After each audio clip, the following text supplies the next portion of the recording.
Good afternoon, Riverside. Greetings to those of you here in the room, and greetings to all of you who have joined in the online community. We are here to talk about the Holy Land. How many people know we're here to talk about the Holy Land? Okay, Jennifer James Soto. We got one person. We got maybe 3 people. I hope you're enjoying the Mediterranean lunch. We put this afternoon together in the hopes that everything would fit the theme. So we're going to be talking about the Holy Land, and we wanted you to have that taste in your mouth as well. So I'm going to ask everyone to settle. I want to welcome you to the Riverside Church. I'm Adrienne Thorne, the senior minister here, and we are honored to have sharing information with us this morning Dr. Renee McCormick and our very own Reverend Geraldine Howard.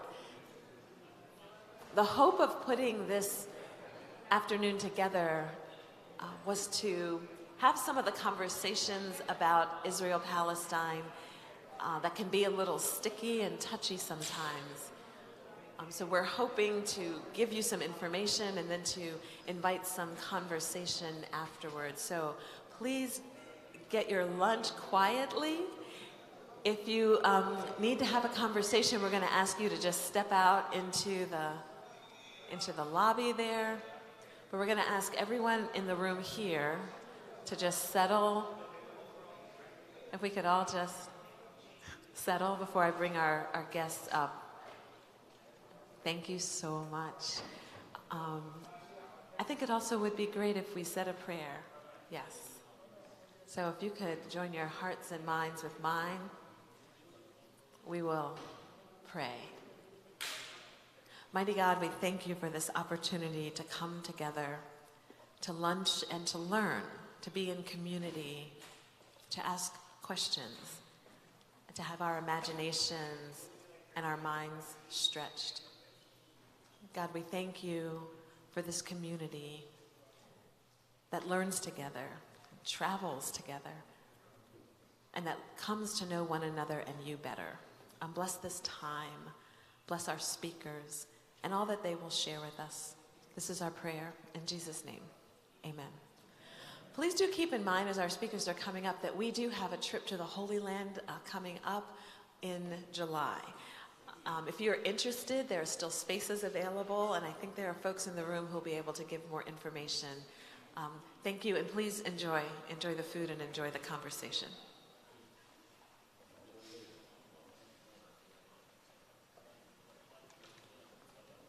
As Reverend Howard is coming, can we thank her for being here?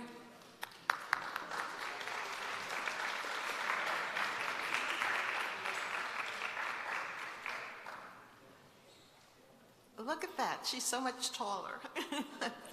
Get on my toes. No, this is good. I'm kidding around. You have to get me started. Okay, there we are. Perfect. This trip that we took in October 2019 was part of the USA Mental Health Network. And it was predominantly to go to Palestine and to talk to the Palestinians about the pressure of living under oppression continuously, and to talk with many mental health workers going to a mental health facility. We really got, in 10, 12 days, we really got a tour of all of Palestine, about 10 cities, and staying in Palestinian hotels, eating in Palestinian restaurants, and really immersing ourselves in the Palestinian culture, though we were embedded in Israel. So who exactly are the Palestinians? They are people who speak a language called my pages are not numbered, and they speak a language called the dialect of the Levantine is the language that they speak.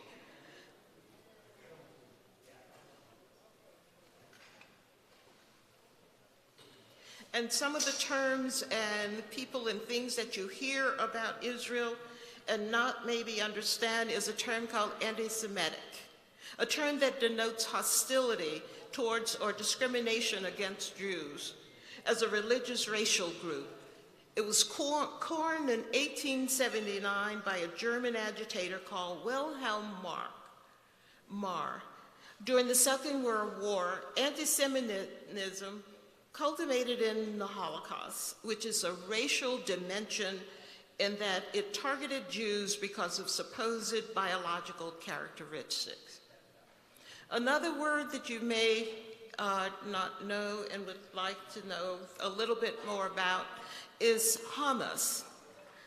Hamas is a military movement, one of the Palestinian territory, two major party, and the other one is the PLA, the Palestinian Liberation Society.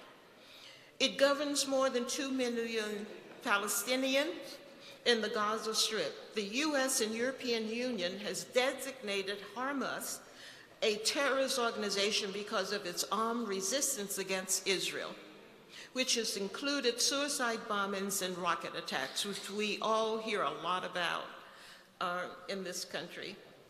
The next word that you probably know and curious about is intifada. Intifada, an uprising by Palestinian Arabs in both Gaza Strip and the West Bank against Israel. It started in the late 1980s and continued to 2000. A newer word that to me that I learned while I was there is Nakba.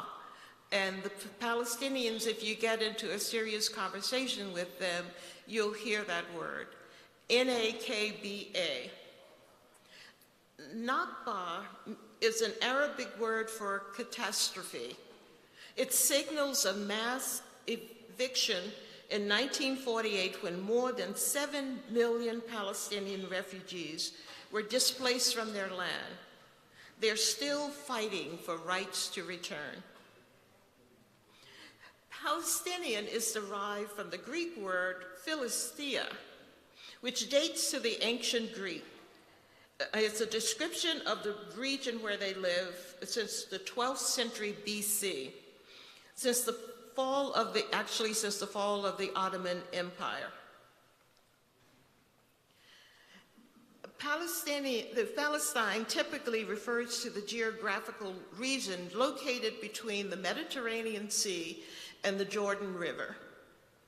You will probably mostly be in the area of the Jordan River when you go. And may I ask how many people are going on the trip, the Riverside trip to, okay, thank you, Derek and Karen. And it's really a worthwhile place to visit. I went with Reverend Linda on a very different trip. We went to look at nursing homes in Israel, and this trip was mainly dealing with the Palestinian. When you get there, you're going to be elated because it's a place that's beautiful sunshine, warm weather, just the kind of things we like for a holiday. And a lot of what we talk about the Palestinians, you really don't see because they are really controlled and are locked down in a sense. The area that is called Palestine has been ruled by Assyrians, Babylonians, Persians, Greeks, and a number of other cultures. In modern time, the British ruled from the end of World War I until 1947. Then the United Nations proposed a plan to partition Palestine into two sections, a Jewish state and an independent Arab state. As you know, that Palestine doesn't have a lot of independence. They really rely on the British for the basic thing, food, water.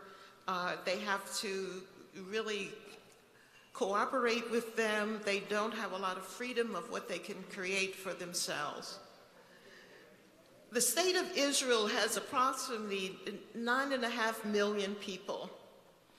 Some 73% are Jews of all backgrounds. 21% are Arabs, so that's about a third of the country. And while the other remaining people are immigrants, including Jewish, that have Jewish ancestry. And there's something that I came across that I didn't know so much about, was the Black Palestinians, which I'll focus on a little bit now. They are referred to as Abreed, A-B-E-E-D, Abreed, a local derogatory Arabic term which means slaves, and their neighborhoods are Has al-Habib, or slave prison. They're called this largely due to skin color. That's how they picked them out. According to Al Jazeera, Afro-Palestinians are the most disenfranchised. The Afro-Palestinians descend predominantly from Chad, Senegal, Sudan, and Nigeria. They come when they've made a pilgrimage to the east and have become settled mostly in Palestine. And which is ironic because the Palestinians have, since 1948, has settled mostly in Jordan. And you can find them mostly, the Black Palestinians, in communities called Africa Quarter, located in the shadow of the mosque in the old Jerusalem city. You get there by Israeli checkpoint. A lot of movement in Israel, you have to go through checkpoints. You just can't freely go into places like Gaza Strip. You can't go there unless you have a really good reason and can prove why you're going there. And James Baldwin noted in his writing that the concept of home, land, and space has a similar connotations to Africans, both diasporic and within the African nations, as well as they do for Palestinians. All on occasion have been removed from land, colonized on their land, and have their beliefs of land and property challenged by the dominant culture. The Black Panther Party made a connection with the Palestinians during the 60s when Huey Newton visited a refugee camp and issued a statement saying that the Panthers supported Palestinians just for the struggle of liberation. The party ideology about food, clothing, work, and shelter, and peace of mind gave them an ideological connection with the Palestinian, which was deep and integral. Malcolm X also had a connection there. He also articulated his thoughts in three main points: camouflage, dollarism, and Messiah. He examined the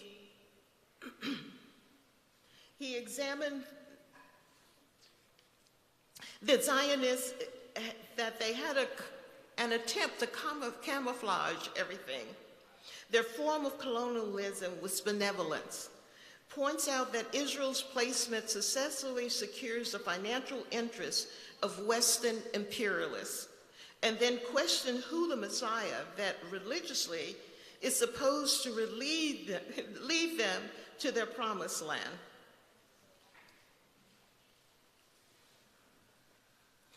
These are maps of Israel, and starting in 1948 on the left, and the green represent where the Palestinians live. And today, this is how they have been really surrounded and quartered off into small communities. It's very hard for them to keep their housing. If anyone in the family does something, they may take their housing away from them or bulldoze the houses. And this, as a tourist to that country, you don't really get to see or get a sense of it if you're just going to Israel, because they make it very pleasant for you to visit all the sites. Everything is around the Holy Land and the sites there, so you don't get a sense of the underpinning of what's really happening with the people. So all three of the subjects, camouflage, benevolence, and Messiah, are he thought, Malcolm X, that it translates gracefully into the black political sphere. Malcolm's point on camouflage, colonialisms, resonate deeply with both diasporic and continental Africa, who are on either stolen or occupied land. His point on imperialism and dollarism has a clear connection to the historic exploration of black bodies globally, whether through slavery or other forms of capitalistic wage theft. And his final point on questioning the religious justification of Zionism conjures the relation to modernists' constant religious apologists for white supremacy. The Black and Jewish solidarity doesn't quite pan out in the same way that Palestinian solidarity has. The unfounded vilification, both historically and contemporaneously, of the Palestinian and Black identity, all three of these subjects are specific in the context of Palestine. So however, translate greatly into the Black political sphere. Malcolm's point on camouflage colonialism resonates deeply with Black history, both diasporic and continental Africans. So you have a group of Africans in Israel that are from different lands, Chad, Senegal, and also Ethiopia. We probably remember the Ethiopia migration when they had a problem back in the 80s, I think it was. And that was good. And they were used as a humanitarian piece for Israel because they were able to say, look at how we're bringing these Black people in. From my first trip to my last trip, I did notice that a lot of the military, where when I went before, they were mostly white Israelis, and this time I noticed a lot of sprinkling of brown, which I think probably will come from these countries like Chad and Senegal, other people who are now on the front line. Palestinian youth today feel that they can challenge the occupation more effectively if they're educated. So education is highly valued. They have sort of a resignation about them, with a sad resignation. A young Palestinian youth said, "We've been resisting Israel since 1948, and nothing has changed. Nonviolence hasn't worked. Violence hasn't worked. I really don't know what any of us can do anymore."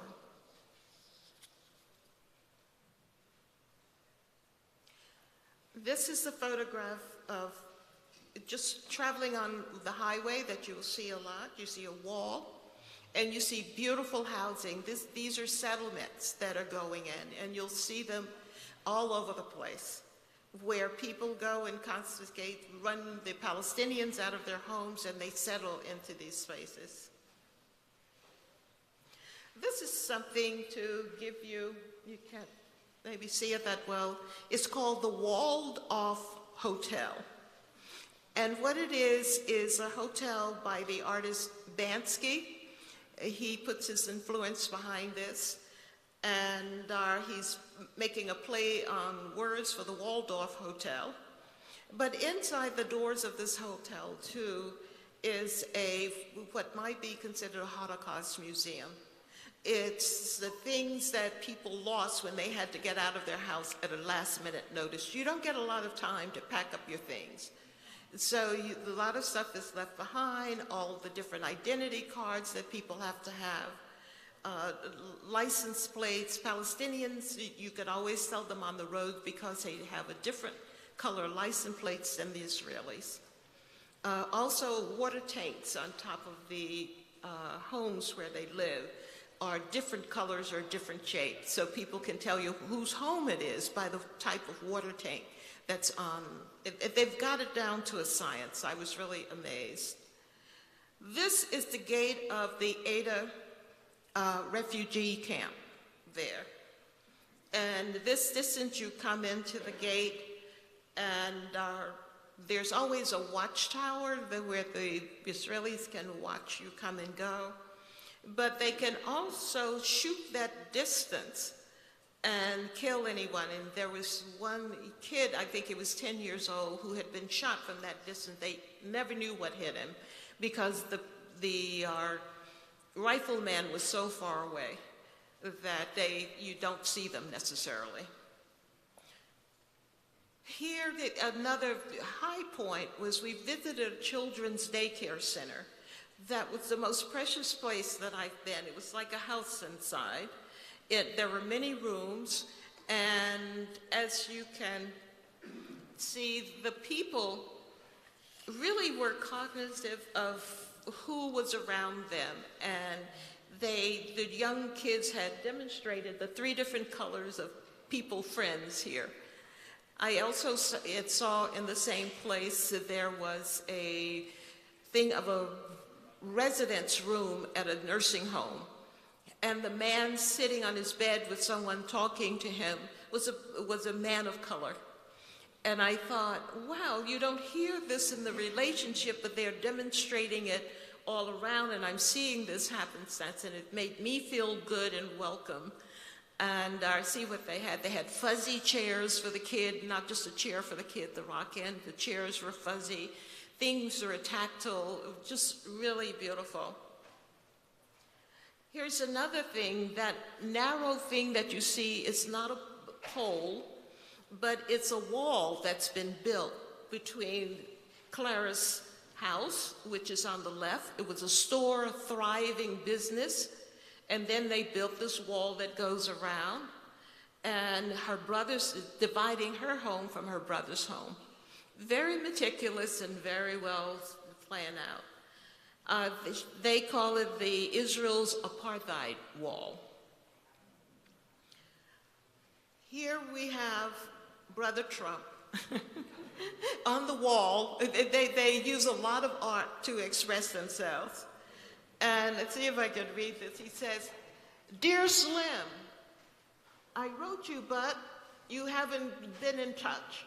I left my cell, my phone," and he goes on to write Slim. I think I remember that character.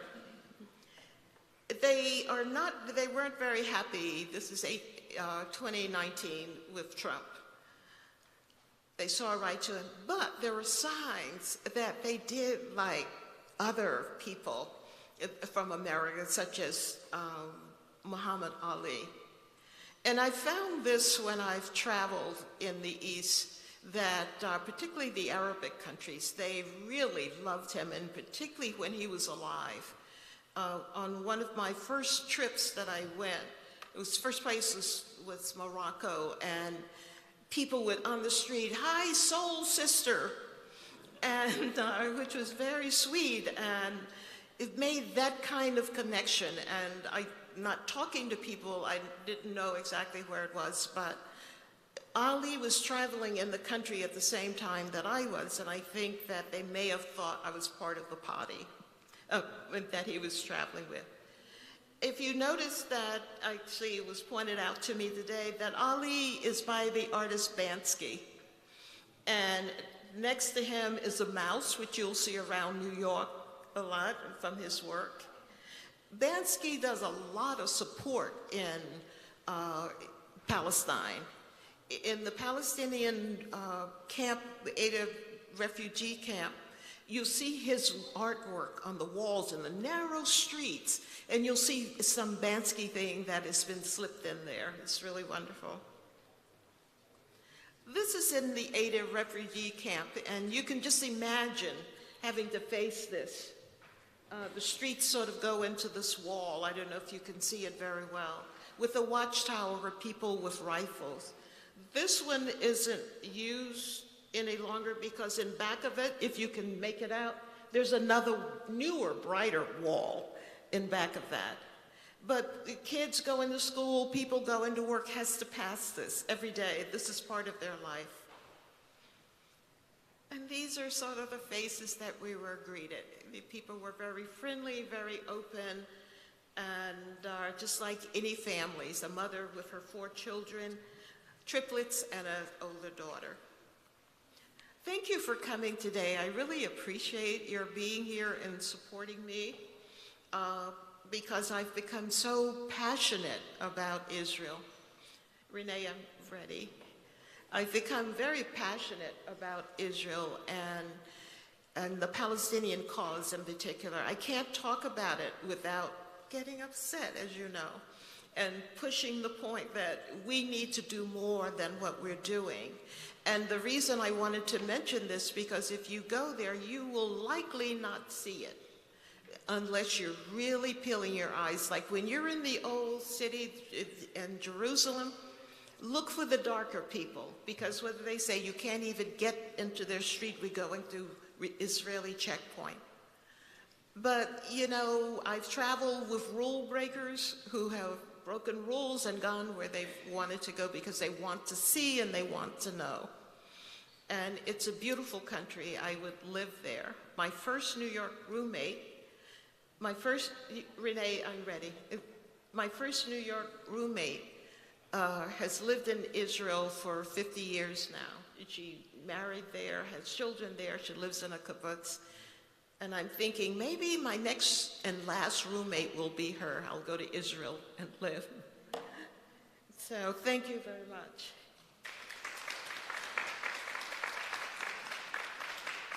Do you need this?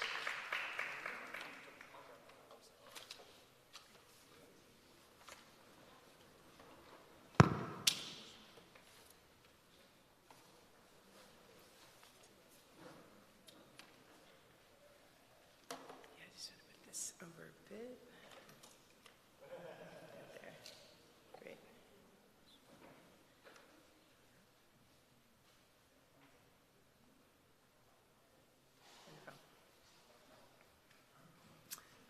Thank you, Geraldine.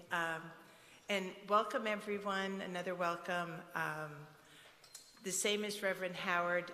It's a real important mission to help people learn more about the Palestinians. They're often misrepresented in the press and in movies. So hopefully this is going to give you a fuller picture of who they are. This first slide is a slide I took from the hotel in the Muslim quarter of Jerusalem. So when I first arrived, before I joined the tour, the group of mental health clinicians, I stayed in that hotel, and in the afternoon I just went out, and it was incredibly peaceful, which people often don't think of, and it was the call to afternoon prayer.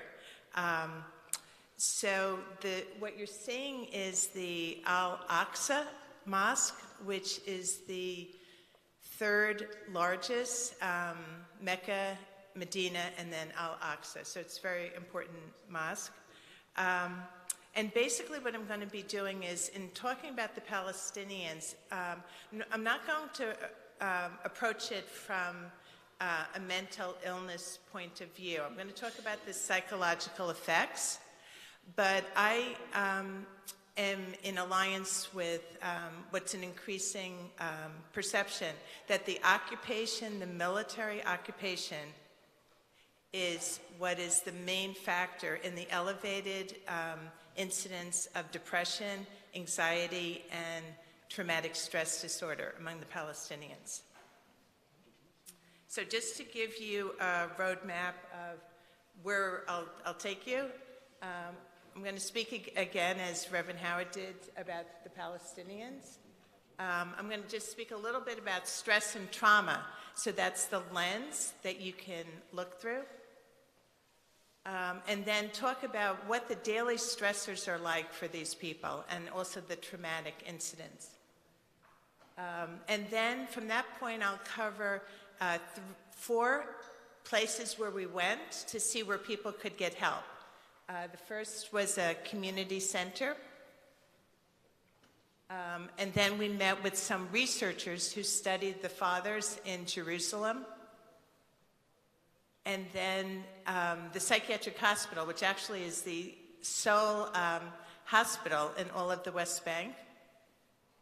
And then covering some more of what Reverend Howard had discussed about the Ida refugee camp. And then finally closing with graffiti art. So just briefly, The gray areas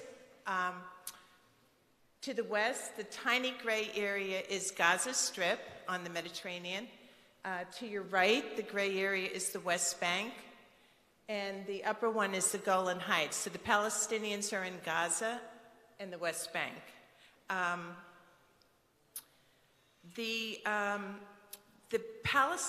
Palestinian territories are called the occupied Palestinian territories, and part of what has happened is that settlements have been built all over the Palestinian land. This is actually against international law, because when a country is occupying another sovereign state, which Palestine is, they are not allowed to transport people or goods unless they have to for security reasons. And at this present, the last number was from 2022, that there's actually 750,000 settlers in the West Bank. And one of the problems with this is not only is there a lot of tension, but the settlers have more access to the resources, including water, so that you'll often see in a Palestinian home a water tank on the roof. They don't have access as much to the groundwater. And for some of the Palestinians, especially the ones living in the most controlled area, most controlled by the Israeli Defense Forces, some of the people only have 20% of what's recommended for daily water intake, which is just kind of astounding. So this is a picture of 4 young women. We were leaving the mosque in Hebron, and they just said, "Oh, would you take our picture?" And they're very, very friendly. And I think, what happened to that? Let's see. Seems like something got disconnected. Maybe that?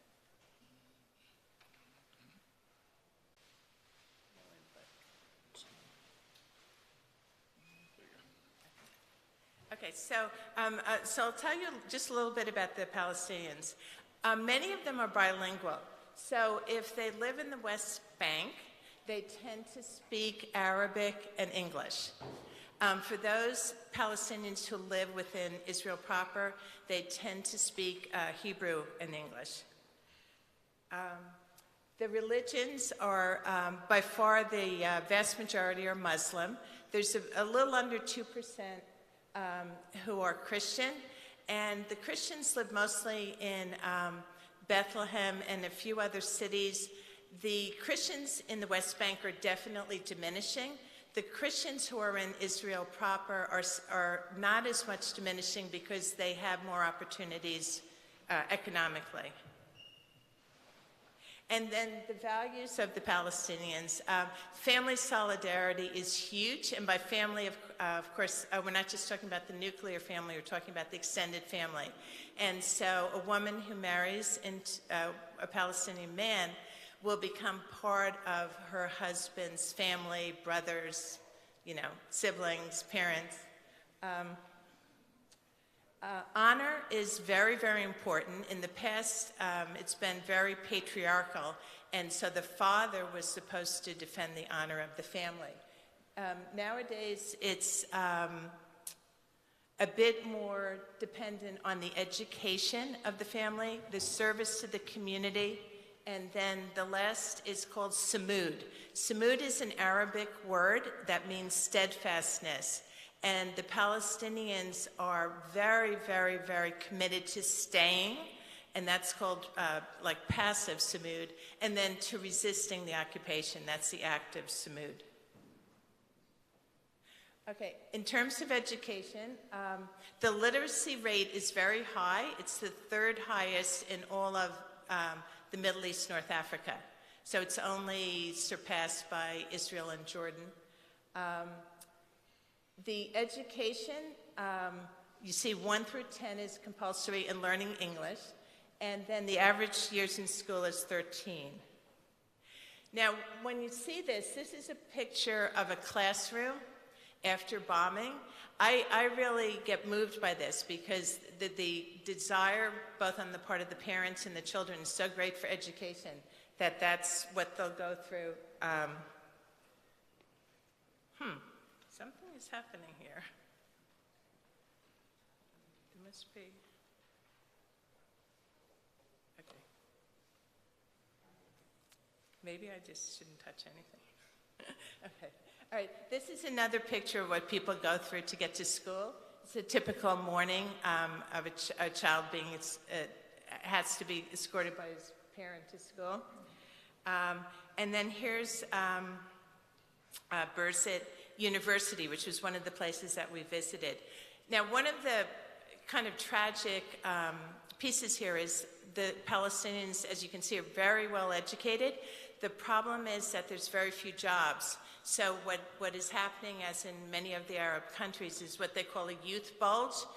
So in contrast to our country, many of the people are, like 20s and 30s and well-educated, but not opportunities. So it's very sad. So I'll speak a little bit about stress and trauma. I'm sure all of us are familiar with stress. The basic idea is that you don't want to stay in a prolonged state of stress. That's why meditation and yoga have become so popular in our country and other countries. The problem, if you're staying in a state of stress with the Palestinians, and when you hear more of their story, you'll see why, they are almost in a chronic state of stress, which not only affects them cognitively, but it affects their hormone levels of cortisol and adrenaline. And over time, this can really damage them physically. So a little bit about trauma. Okay, so trauma is any disturbing experience that results in disruptive feelings intense enough to have a long-lasting effect on a person. So the key thing is the long-lasting. So they go through an event, but the effects remain within them. And then when you go to the next part, the memory of the traumatic event is stored in your brain. So it can get activated at any point. So if you hear a sound that's similar to the event or a smell, it can get activated, and often you don't even realize it. So it changes your beliefs about yourself and the world. And this is the leading trauma expert, and he says trauma changes how we think, what we think about, and our very capacity to think. Helping victims of trauma to tell their stories is profoundly meaningful, but usually not enough. It doesn't alter the physical and hormonal responses of bodies that remain hypervigilant and prepared to be assaulted or violated at any time. So here's the effects of the occupation. The people have lost their sense of security or safety, which is very, very important in life. They have diminished control over their movement, largely because of the wall and the checkpoints, over their time and their resources, and basically diminished choices in life. So here are some of the stressors. The wall that Reverend Howard mentioned is the red line, and it is 440 miles, so it's more than twice the perimeter. It's 26 feet high, so here's a picture of the wall in Bethlehem. And if this is a picture I took standing beneath the wall, so you get a sense of how really imposing it is. And I'm going to tell a story of this woman just to give you an idea of how life is affected. We happened to meet her son in a little gift shop while we were finished our day and were looking at items in the shop. And it happened that one member of our tour knew Claire. And so Claire, true with the value of the Palestinians, they're very much hospitable people, invited us over for after dinner dessert. And her story is that she is part of the Christian minority. She's Catholic, and she had 3 thriving businesses before the wall was erected. once the wall was erected, basically people could not get to her business. In addition to that, even prior to the wall being erected, her home became a place where the Israeli Defense Forces would come late at night, and they would go to her roof to kind of guard the area.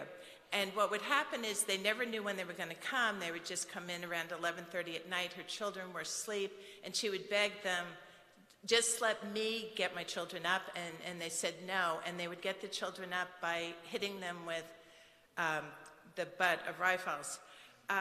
So this next picture is an aerial, and I'm going to pass around the same thing so people can see. Do what? You know how to go back to this one. To that one? That one? I'm on. Oh, no, to Claire. Oh, to Claire. Let's see. Yeah. There you go.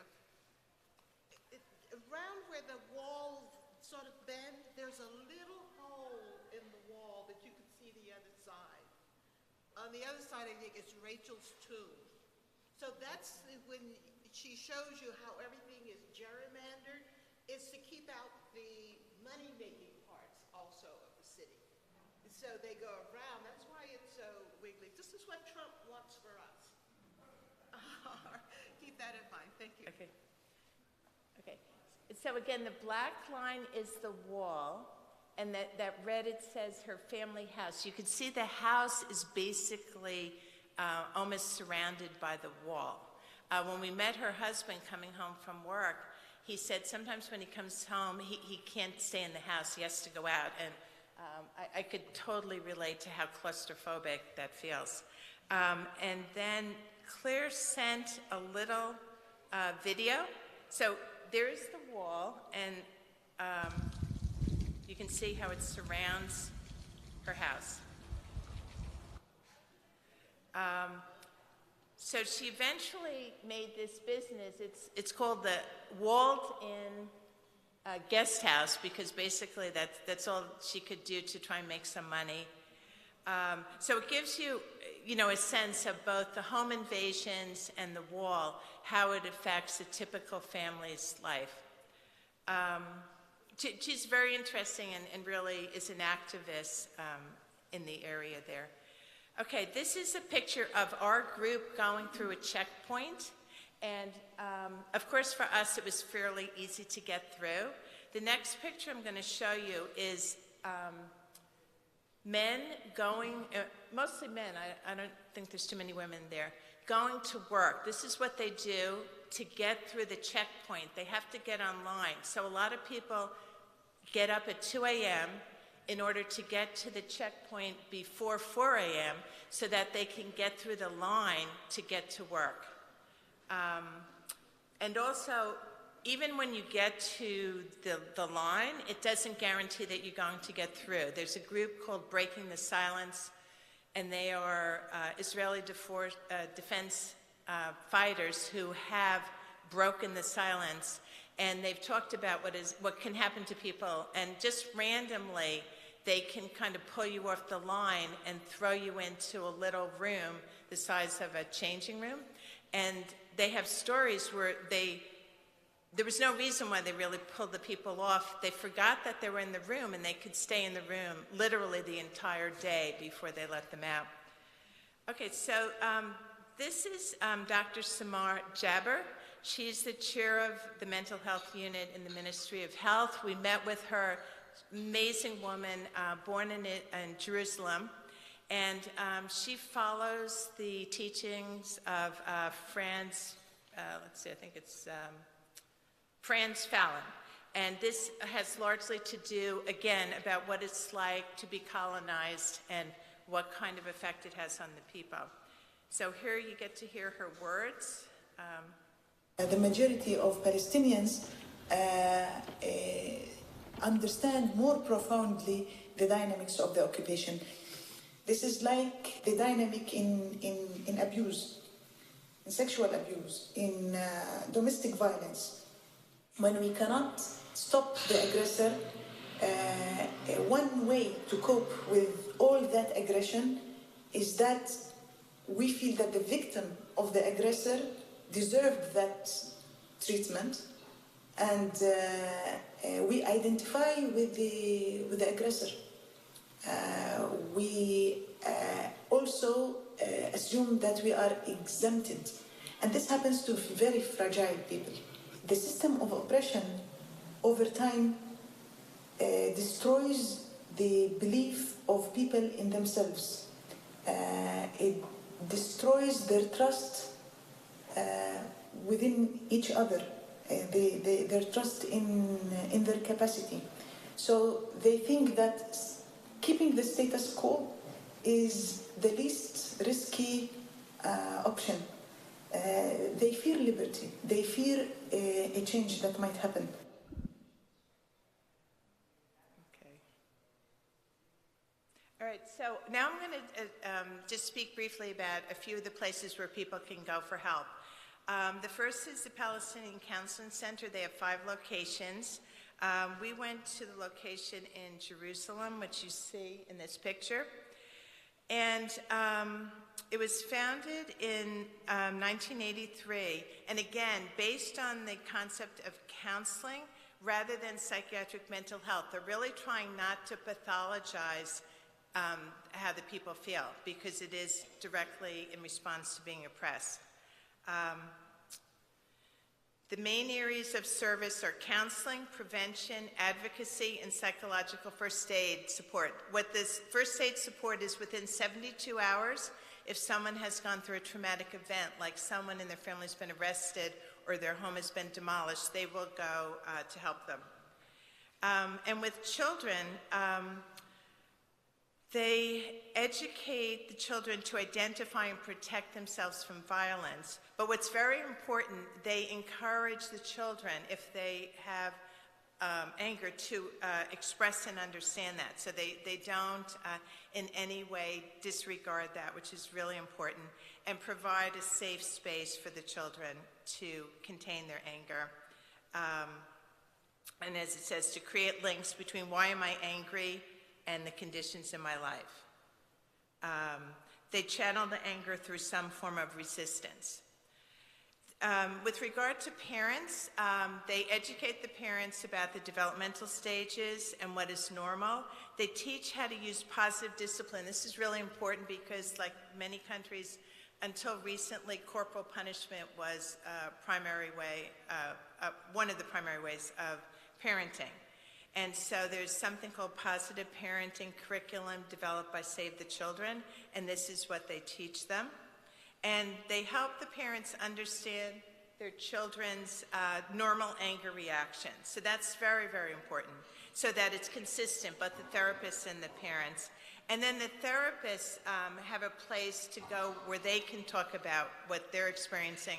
What's different, I think, from this country at least, I myself do trauma treatment, but I would say for the most part, there's a range of people who come into my office, and I have not experienced each of the types of trauma that they have. Many of the therapists in Palestine have, whether it's a daily basis or at some point in their life, actually experience the traumatic events that their clients are coming in and talking about. To give you an idea, approximately 40% of the men in Palestine have been in prison. And again, these are often very arbitrary arrests that are made. So the next thing is a study that was done with the fathers in Jerusalem, and this was done by very, very lovely researcher who also had us into her home. And her name is Dr. Nadir Shalhoub Kevorkian. She lives in the Armenian section of Jerusalem, and she had a graduate student named Abir Othman, and the two of them did a study of the fathers. One thing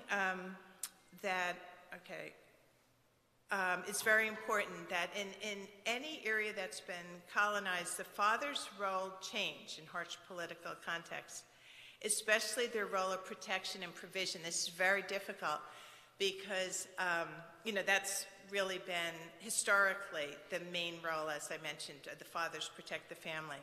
And then there's a change in the hierarchies in the family where there's a reversal from the fathers protecting the youngsters to the youngsters protecting the fathers.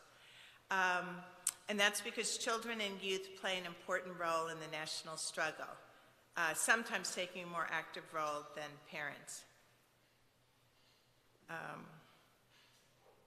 Okay. All right, I'm going to read you briefly the words of, very briefly, 4 fathers. The first one is Abu Aid, and he represents a father who feels that fathers know better than their children about the violence surrounding them. And these are his words. During the Second Intifada, all people, including kids the same ages as my sons, engaged in resistance actions like throwing stones. I was so afraid that something would happen to my sons. I did not want my sons to be arrested or to be injured. I didn't want them to lose their future for nothing, so I locked them indoors.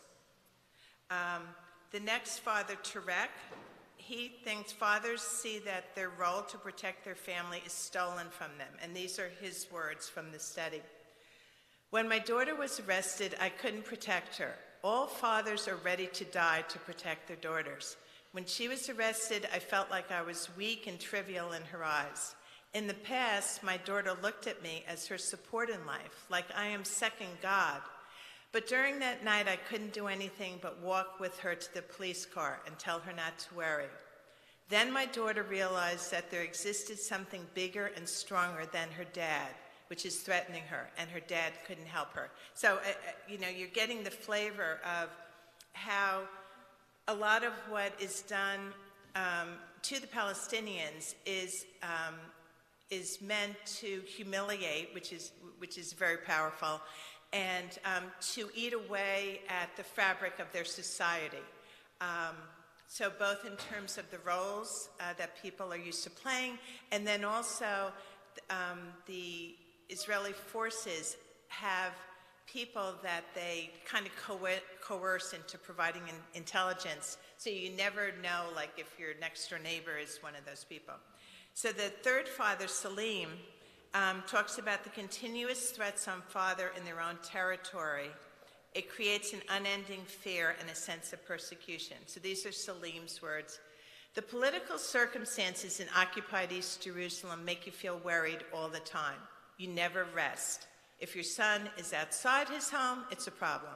And when he is inside his home, it's also a problem. Once my sons and I were praying in our house when suddenly soldiers invaded our house and claimed that my son threw stones. I said, but you saw us praying. How could he have thrown stones? So even if my son is beside me, I am afraid. And when he is not with me, I am afraid too. And then the last father, Hatem, suffered severe violent arrests of his son. And this is his words.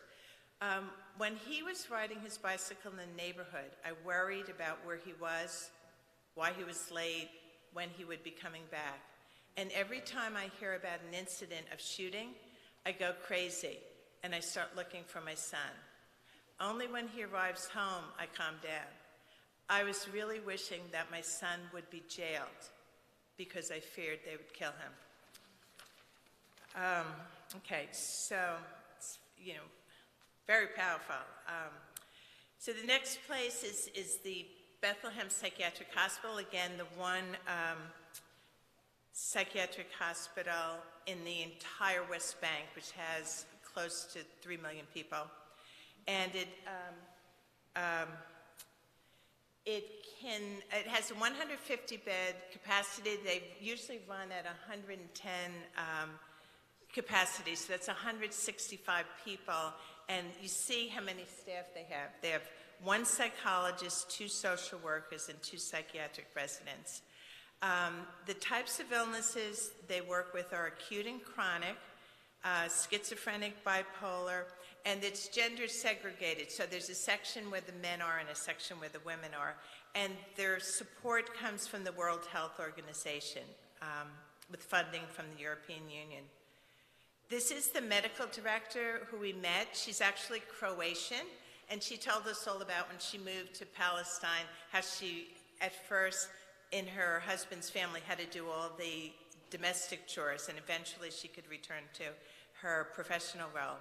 And most of the treatment is psychopharmacology because they have so few staff. They can't do psychotherapy. And she said, we're all living under survival mode. And interestingly, even with the medication, their medications are the same as when I was first training 50 years ago. The antipsychotic medication, because it's cheaper to get the old medication. The one drawback is that you can get a side effect called tardive dyskinesia, but for the most part, it is effective. So here's another picture of the hospital. It was built by Germany in the early part of last century. And I would say the main thing that I was very impressed with is there's a sense of community in the hospital. First of all, it's actually beautiful because it's all marble. And in addition to a cleaning staff, all the patients work to keep it very clean. So it was like perfectly clean. The marble was very shiny. And we went into the women's section, and the rooms are for 6 women. And while in this country sometimes people want a private room, they love being together. So again, a real sense of community with each other, the patients, and with the staff. I was really impressed to see the medical director walk around and really relate to each and every patient.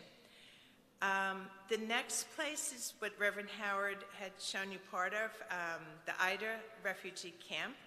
And for those who are going on the trip, this is less than 2 miles northwest of Bethlehem. And this is the entrance. On the top is the biggest key in the world, and that is called a symbol of the right to return. So the Palestinians' right to return to their land. And when people had to flee during the various times when the Israeli forces came in from their land, many of them brought their house keys expecting to return to their home. And this can be like 40, 50 years ago. So this is very symbolic. This refugee camp was established in 1950. It's the United Nations Relief and Works, assistance for Palestine. And it was originally with 1,125 refugees in tents. And I have a few pictures, you'll see that today there's over 3,000. It's basically cement blocks they live in. And it's a very disadvantaged location because it's near the wall, it's near the illegal settlements, and it's near the checkpoints. So the defense forces are constantly entering the camp. UC Berkeley found Ida Camp was the most tear gas community in the world. In one school day, 130 tear gas canisters were found in the school playground. And here's a picture of a tear gas canister. Anyone want to say where they think it's made?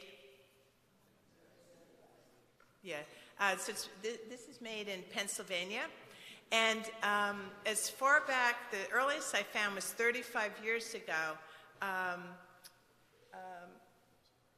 There was a representative from California who requested, I'm trying to look, see if I can get his name, I think it's Dellums, but he requested that the Government Accountability Office in the U.S. look into the misuse of the tear gas that the U.S. was exporting. So that was 35 years ago, and it's still being exported. And basically, they came back with very ambiguous results. Tear gas, the lower down you are, the worse. And so obviously, it's really bad for children or anyone who has like an immune problem. This is a picture of the jewelry, and I guess if you can see, that I bought one piece. So what they do in the refugee camp is they take apart the canister and they make all different types of jewelry. And the man who started this said he was trying to show, like, from darkness can come light. So within the refugee camp, they have a community center and they have a school. Most of the children do not go to school there, but they can handle 40 children, and they have an after-school program. So these are pictures of the refugee camp. This one I really loved because what our guide told us was the land for Palestinians, like many people, is very important in their attachment to the land. And since they cannot be on their land, they try to recreate it with a lot of growing plants. Another picture. This shows you when various groups are in charge of one location, not a lot happens. This was a UN project that was stopped for some reason. But you're beginning to see the graffiti on the walls. And as Reverend Howard said, this is a very big way they express their narrative. So this is all within the refugee camp. This is a mosque within the refugee camp. Oh. I don't know what I'm doing. Okay. It's still not working.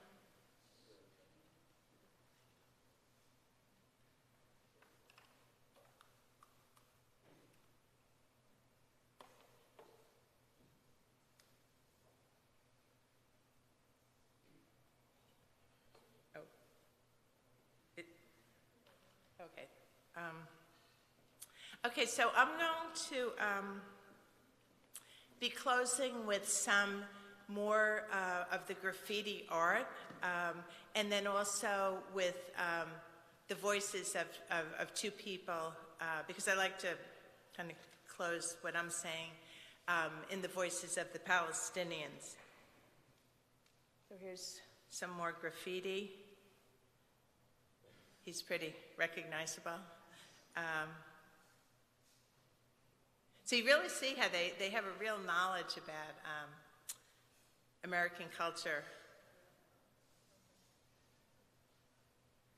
Okay, so these are the parting words about the occupation from Dr. Samar Jabber, who was the head, who you saw previously, and an LGBTQ rights activist. Always I hear people talking about liberating Palestinian land, but for me it is very important to liberate Palestinian mind, Palestinian people, the Palestinian identity.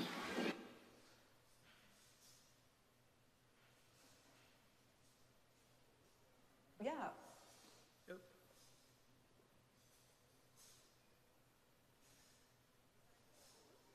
Yeah, of course, we can't be judged as a society because if you live and you struggle for your basic rights every single day, if you can't do anything because someone is controlling your freedom of movement, then sure, yeah, you can judge us as a society. Let us be free of occupation first. Let us be free of oppression. Let us be free of apartheid policies. Let's make apartheid history. And then you can judge our society. And just closing with a Palestinian youth.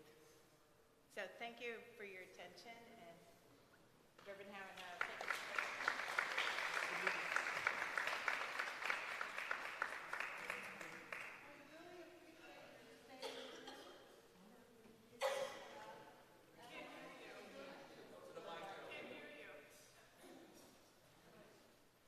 Thank you for staying this wonderful afternoon. You have a question?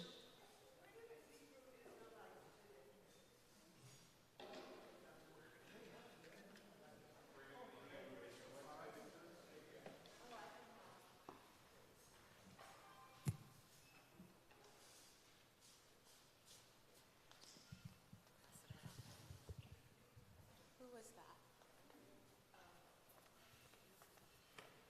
I guess I'll leave it. I'm wondering about the Hebrew Israelites that are, well, I knew them in Chicago as a group of Black Americans that identify and go back to Israel and claim that land. I'm wondering if you know anything about them. I don't, only the little bit of research that I did that I told you this morning. I think Reverend, who's accompanying this trip, Reverend Thomas, he might know a lot about them, right? Do you know? Anybody's talked to him? I think he might know a lot about them, yeah, but I don't, sorry. Any other questions?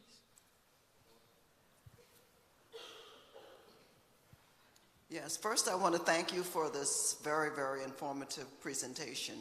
I think that a lot of us knew a little bit about it, but you know, in recent history, there hasn't been a whole lot of emphasis on what's happening in Palestine or Israel.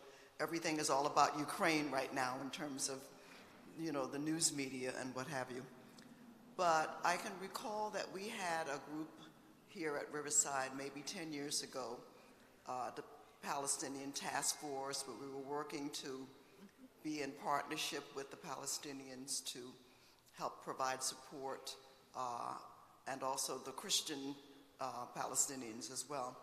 And I guess what makes it difficult is that whenever you talk about supporting the Palestinians, you're often accused of being anti-Semitic. And I think there has to be a way to sort of change that whole narrative in some way so that we can begin to really advocate on their behalf, because I think it's outrageous what's happening with the settlements, and all of the politicians are scared to death. They don't want to say anything against the settlements and all the things that are happening. But I think that it's an imperative that we really try to figure out a way to speak out and to help support the Palestinians, because they are being occupied by the Israeli government and the Israeli people, and it's not right. You're right, and there is, I belong to another group that's sort of connected with this group called the Work Group for Racial Equity, and it's a real therapy group where we do processing, sitting and talking to each other, but learning how to have conversation, because things that say that you're anti-Semitic a lot of time is a conversation stopper, so that you don't continue to say that.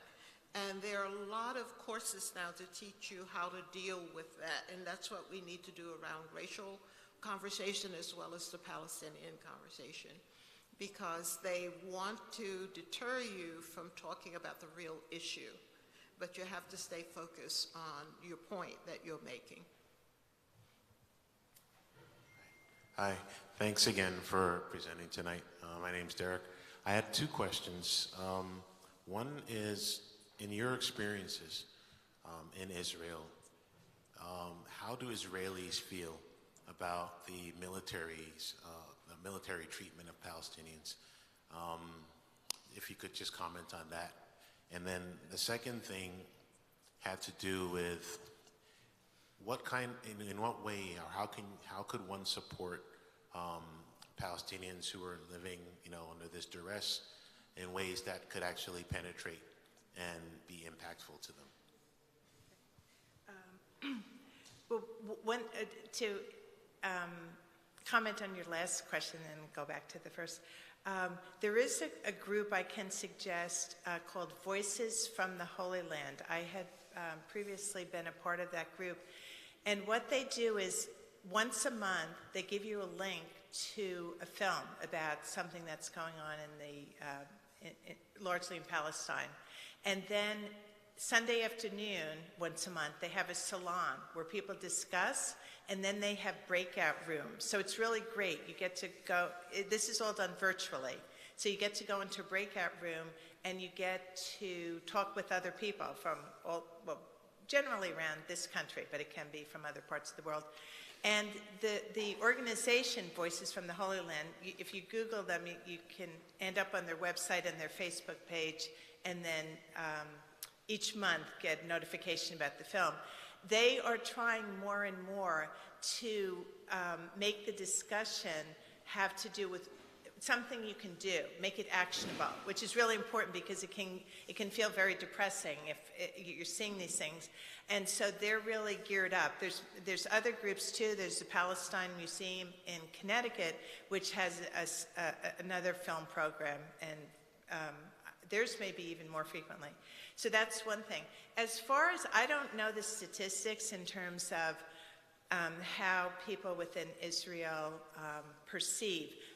It is clear that many people, even within Israel, are not aware of what's going on in Palestine. And when you're driving on the highways, one thing we didn't mention is there's two different license plates. There's a license plate for Israeli citizens and a license plate for Palestinians. So Palestinians cannot drive on many of the roads. And the area in Palestine that is most controlled by the Israeli military, Israelis cannot go into that area. It's called Area C, and there's big signs that say it's illegal.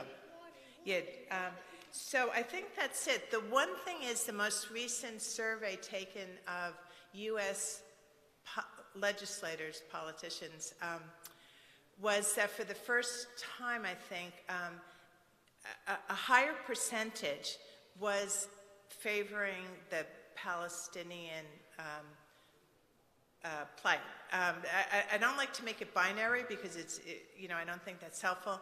But this was the first time that the percentage was actually higher, because in the past, as someone had said, many legislators were afraid to even vote against the amount of aid.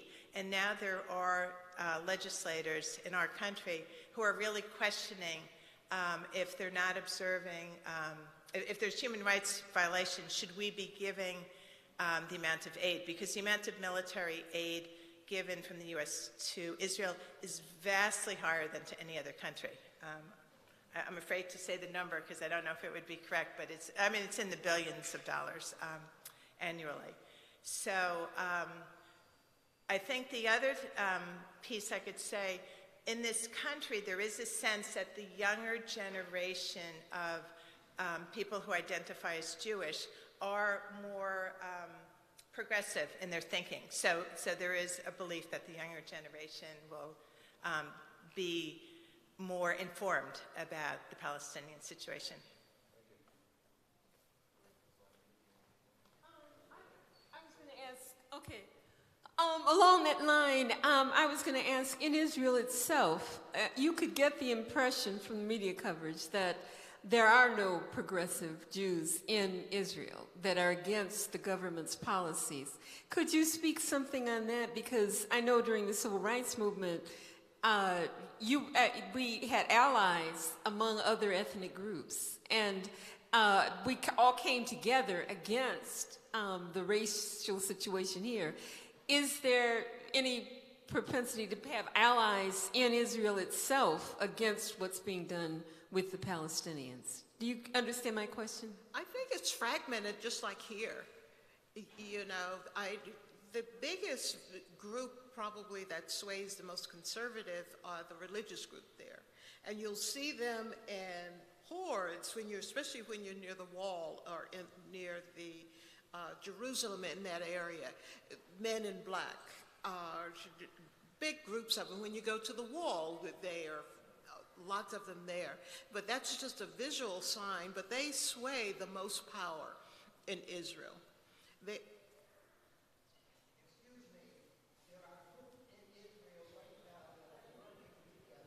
Sorry, let me give you this, because they won't hear you. Oh, and you should introduce yourself. There is a group, a movement now to set up bilingual schools, both Arab and Israelis, and both languages are taught simultaneously.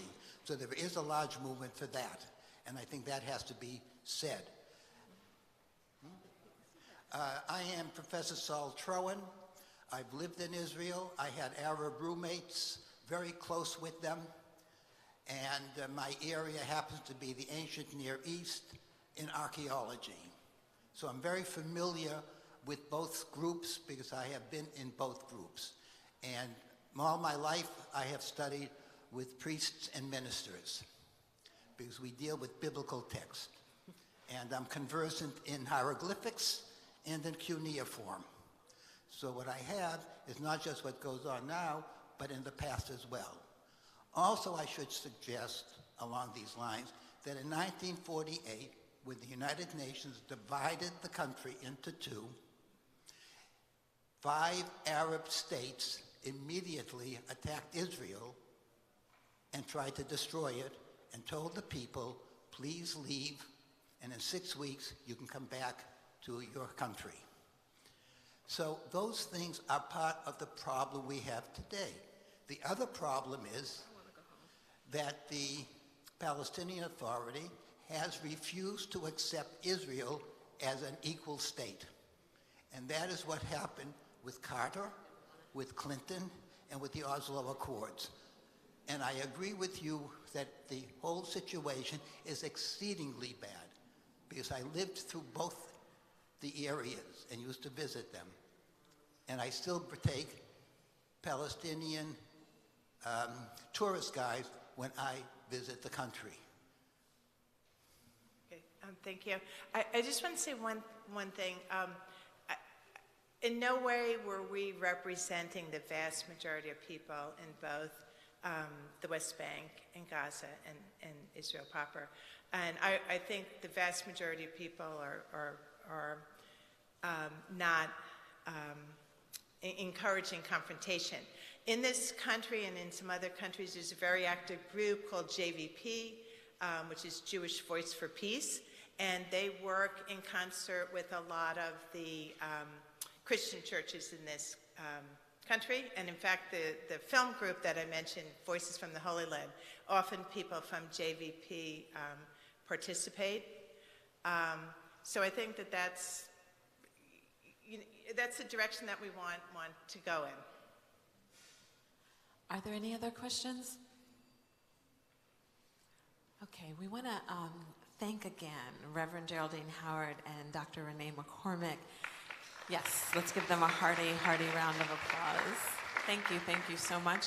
I'm going to invite Reverend Charlene Wingate to come forward because the other thing we wanted to make available to you is an opportunity to join the trip in July if you're interested. So Reverend Charlene is going to give you some info. I think the flyer that you have has a link.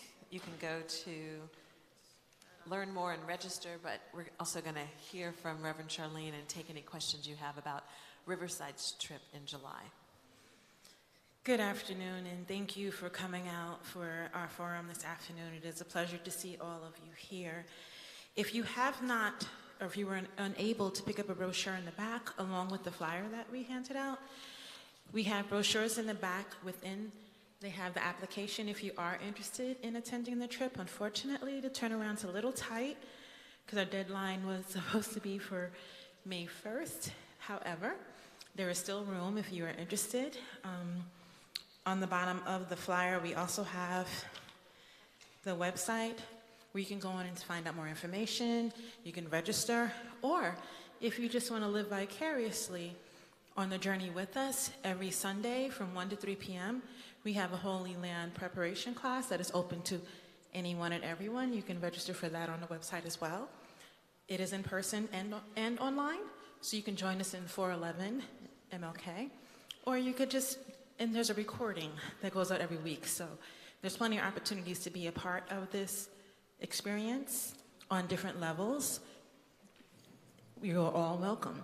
So I pray that you minimally journey with us in the education process, in the prayer process, and just collectively come together as a church, and perhaps we will expand our knowledge of the Holy Land in a number of ways. Are there any questions for Reverend Charlene about the trip? Just while we have someone here who can answer questions, just checking. Okay. Our program says we're going to close with prayer, so I'm going to ask Reverend Charlene if she'll close us. So if we can join our hearts and minds, we're going to close in prayer. Amen. Let us pray. Gracious God, creator of us all, we are here, present, breathing and living the life that you have bestowed upon us. We thank you, dear God, for this opportunity to come and sharpen our minds with knowledge and fellowship, to feed our bodies and our souls, to expand our horizons on what we are inspiring to partake together. And we ask you, dear God, to just continue to nourish us. Give us the peace, the wisdom, and the love that your Son has died to provide for us all. Let us go in peace. Let us be well and safe. In Jesus' name we pray. Amen. Amen. So I want to thank you all for your time on this beautiful Sunday. Thank you to our virtual community. We want to say again on this Earth Day Sunday, we hope you get out into God's good creation to enjoy it. Thank you for being here. God bless you. We'll see you next Sunday.